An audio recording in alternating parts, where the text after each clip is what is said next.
Welkom bij Dipsaus, het programma door vrouw van kleur, voor vrouw van kleur en voor iedereen die geïnteresseerd is in een ander geluid.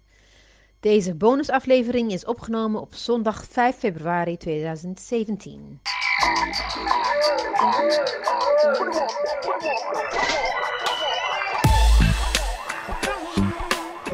Onze jarige Job, ik bedoel Jobinet, Mariam, ging een kijkje nemen bij de Afropolitan Festival dat in Brussel werd gehouden. Daar sprak ze verschillende vrouwen van kleur en stelde vragen als wat het belang is van een festival waar de African diaspora centraal staat, wat er allemaal te beleven valt, wat ze anders zouden willen zien en er was ook een debat waar Mariam minder blij mee was. De spreekwoordelijke stoom kwam eigenlijk gewoon uit haar tweets. Enjoy!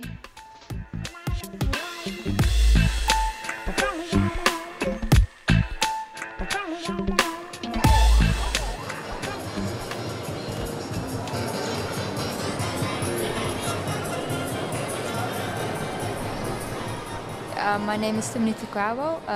I'm from Holland, but originally I'm from Eritrea, East Africa, and I've lived in Amsterdam my whole life, but I'm here in Brussels since last September. Okay, for studies. Thank you. Hello, my name is Kother. I'm from Canada. I am a Somali descent from both my mother's side, and I came here to Brussels to study abroad at Kent.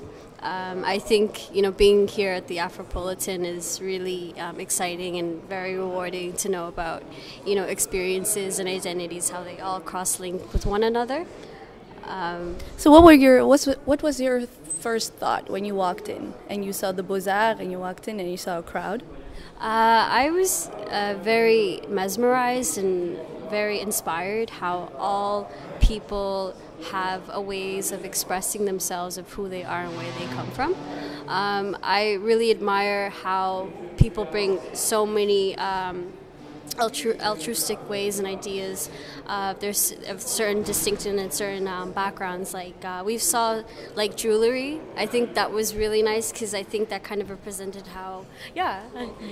I don't know. I'm a big fan of jewelry. I love all kinds of jewelry. I'm a girl, so I can't help it. But so We're gonna go shopping later. yes. Shopping later. You're totally ready.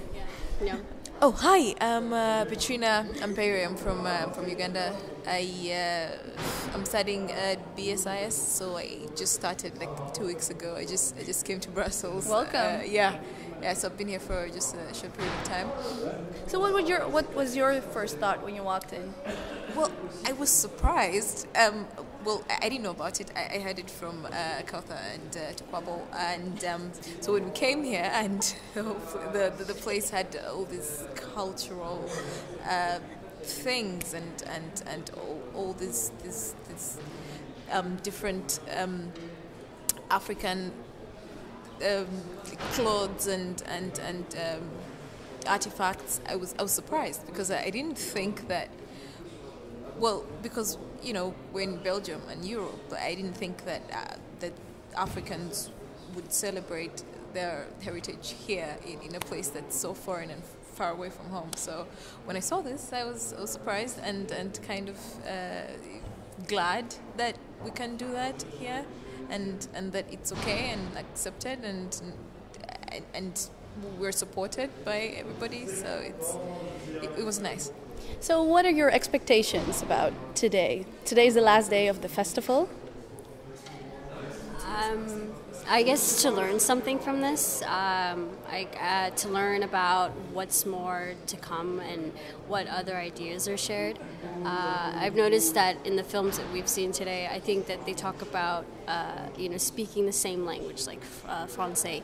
A lot of people who have an African descent or come from a different place, when people come together and try to connect with one another, they try to not to separate from themselves, but bring people together, try to have a similar common ground. I think that's what that's all about, basically. Yeah. Nice. The reason I was interested in the Afropolitan was I was also kind of surprised that people from so many different cultures are interested in this whole festival, whether they're white, Arab, African.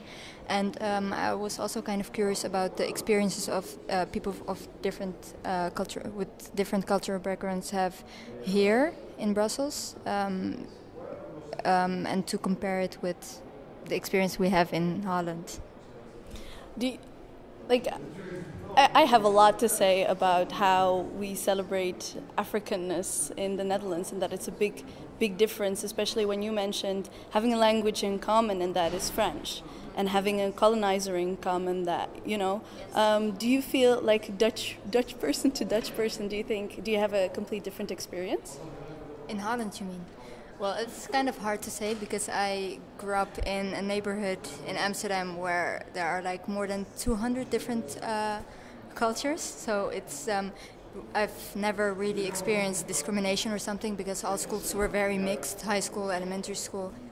But when I went to undergrad, I started noticing some differences because there were also, of course, students from other parts of the Netherlands, and more in the east and south part of Holland, it's less mixed, let's say it like that.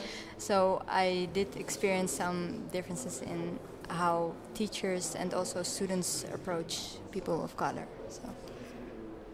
Thank you very much. And I'm just curious about next. Besides the jewelry and the clothes and that kind of stuff, what do you think, if you could organize something like this, what would be the first thing you would like to have here? I was a major in African studies. One of the subtopics I read about was the les sapeurs. It's these men from Congo that dress up very gentlemanly and very very nice and very professional, and they wear their top tailor hats. Yeah, and I thought that was so cool because I remember they usually come from Congo and they travel to Paris or they come to Belgium and they just show and attribute their culture. And I think they do back in the States as well, and maybe in Louisiana. I was so fascinated by that. If I ever saw that in the Afropolitan Festival, that'd be really amazing if they kind of bring some people. But I've kind of seen some things, not just in particular jewelry. I am a big fan of music. I love listening to different kinds of African music. I was just telling my friends that I love listening to Mariam. So she's one of my favorites, and I like learning about how music kind of interlinks with history and decolonization and identity and people, who they are and where they come from, and how it aspires to their nationalism and things like that.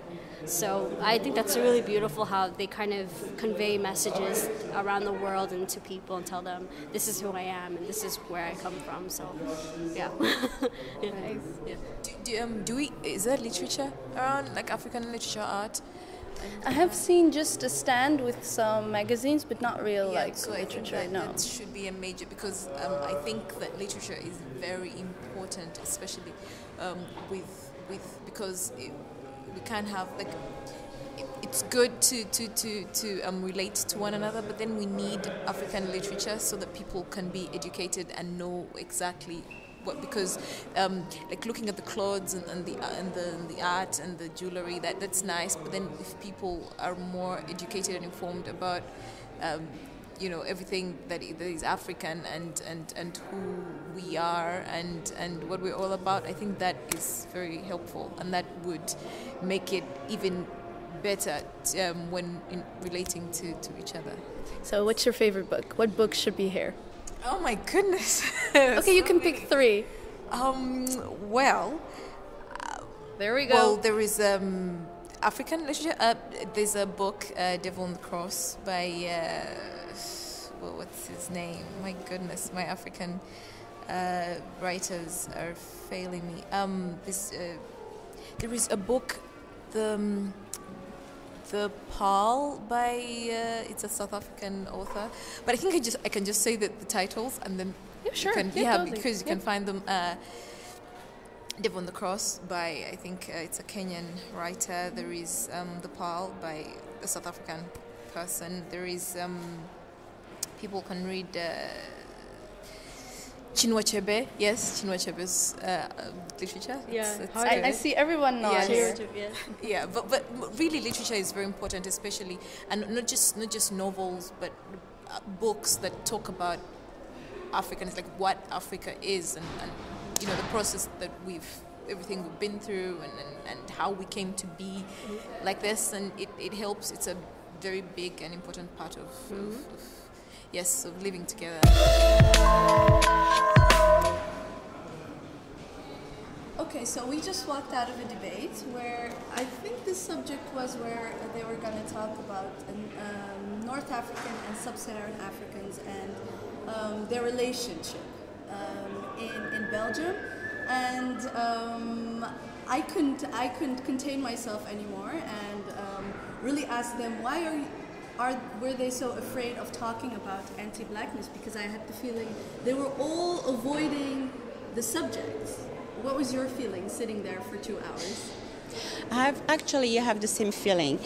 The title of this debate was really interesting, but at the end, I regret that I didn't go into deep in the subject.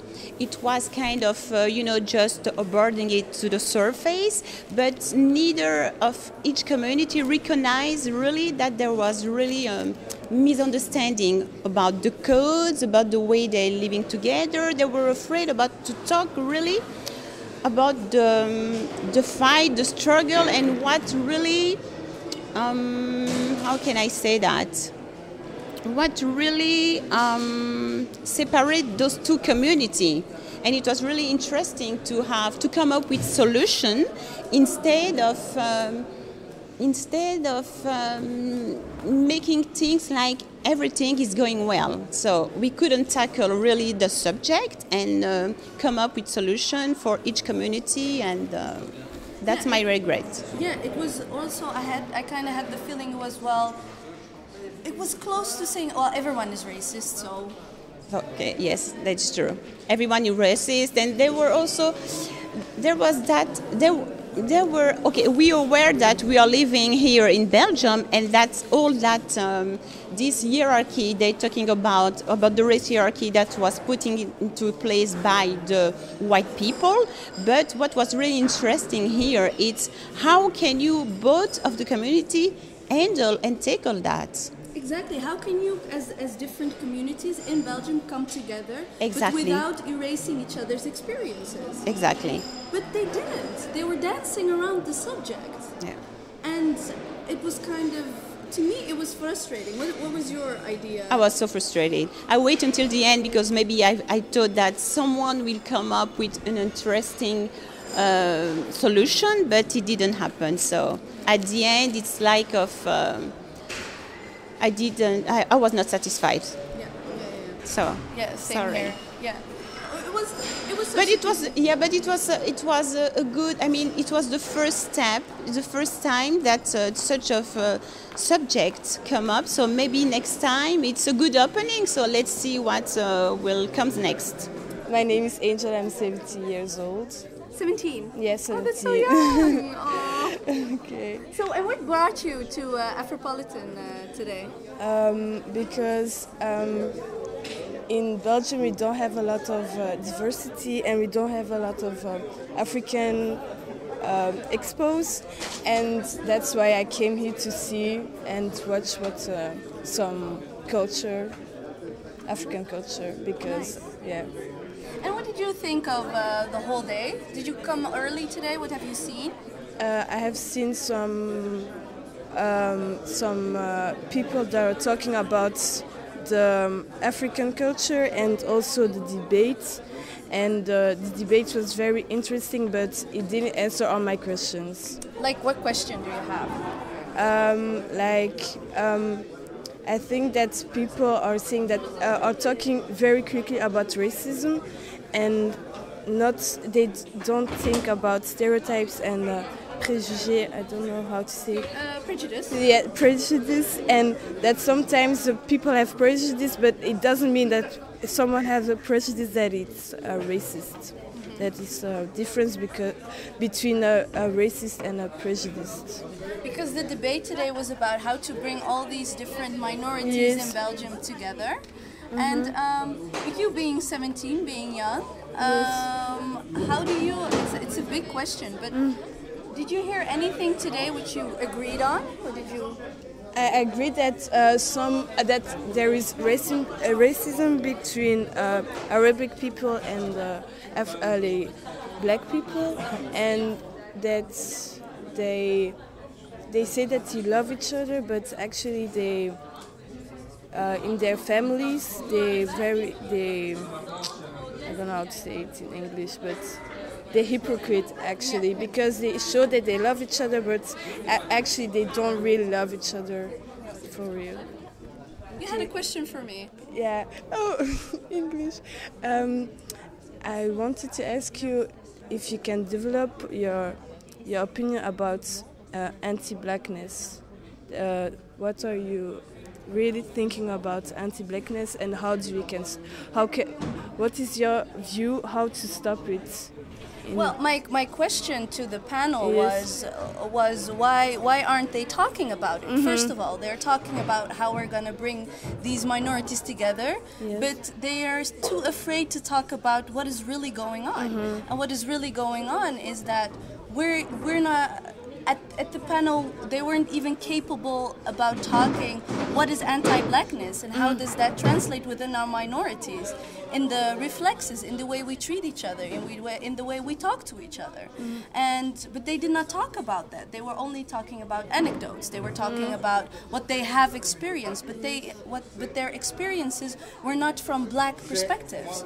So it was a very one-sided story, and you cannot have one-sided story because that's not realistic.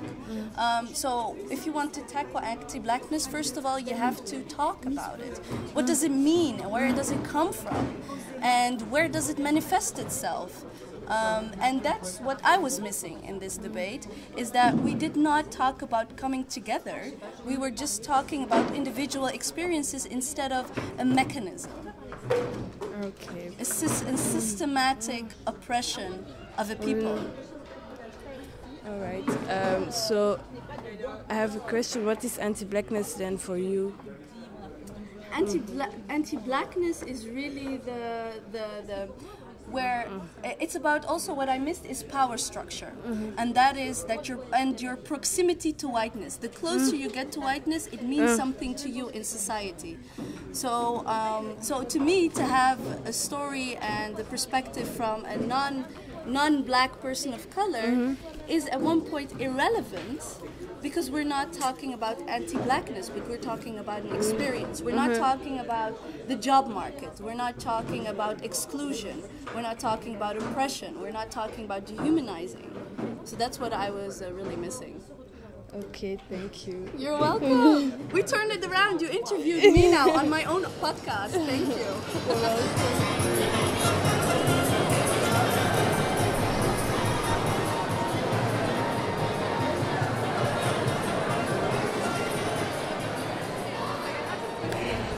L'anglais c'est trop difficile.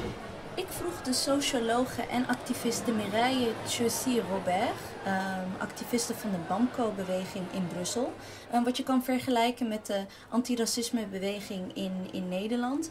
Ik vroeg haar wat er zo belangrijk was aan Afropolitan en zij antwoordde in het Frans, omdat dat de taal is waarin zij zich het beste kan uitdrukken. Pour nous, c'est un aboutissement parce que toutes ces institutions, ces grosses institutions belgo-belges avaient du mal à nous laisser entrer. Ils ne voulaient pas toujours. En zij vertelde mij hoe lastig het eigenlijk was om dit op te zetten. Hoeveel weerstand? Nee, het zou maar 1 dag. Oké, nou 1,5 dag. En dat er dus heel veel strijd geleverd moest worden om uiteindelijk tot die 3 dagen Afropolitan Festival in de Beaux-Arts te komen. Zij vertelde ook dat niet alles perfect is gegaan. En daar heeft ze het over de toon, daar heeft ze het over de debatten, dus ook waar ik bij was en waar zij dus deel van maakte in de panel als enigste zwarte vrouw, als enigste zwarte persoon eigenlijk. Maar ze vertelde wel dat het heel erg belangrijk is om dit soort dingen te organiseren, om stap voor stap die plek te eisen in zo'n groot instituut als de Beaux-Arts.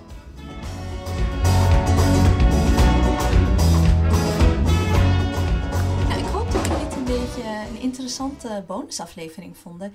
Ik heb me in ieder geval erg vermaakt tijdens de Afropolitan Festival op zondag. Het was wel nieuw voor mij, omdat wanneer ik naar de Beaux-Arts ga, is het meestal, ga ik meestal naar een Arabisch concert. Dan is het een Syrische, Irakees of Libanese zanger. Dus het was ook wel fijn dat Beaux-Arts, misschien hebben ze het ook wel in de toekomst gedaan, dat weet ik niet. Maar het was wel fijn om in een andere context in de Beaux-Arts te zijn. En in grote lijnen deel ik een mening van de vrouwen die ik heb gesproken. Eén ding waar ik probeerde uit te lokken bij de organisator was de mensen die erop afkwamen. Het was divers, zeker. Ook als je kijkt naar de diversiteit binnen de mensen van Afrikaans afkomst die daar waren. Dat waren, net zoals je hoorde, studenten uit Canada, Nederland, Frankrijk. Dus het was erg interessant, maar het viel mij toch wel op dat er de helft of meer dan de helft wit was. En voor mij, soms denk ik een antwoord daarop te hebben hoe dat komt. Soms is het toegankelijkheid, hoe ver het is, of het betaald is of niet. Nou, bij de Beaux-Arts was toch wel een groot deel van het programma was gratis. En werd er niet zo heel erg gelet op kaartjes. Ik kwam bijvoorbeeld in het concert gewoon gratis binnen. Dus dat viel mij wel op. En het is hetzelfde bij Decade of African of Descent, dat wij hier in Nederland hadden. Toch wel een grote groep witte mensen. En ik wil daar toch nog wel echt een open discussie en een veilige omgeving over hebben. Dus misschien is dat een idee voor de podcast. Als je een mening hierover wilt delen, doe dat vooral. Dat kan op Twitter, dat kan op onze Facebook. En ja, heb jij daar misschien ideeën over? Anyways, dankjewel voor het luisteren en tot volgende week. Want dan hebben we weer een aflevering zoals jullie die gewend van ons zijn. Met z'n drieën en een gast. Shoutouts en burns en de 3 days. Tot volgende week!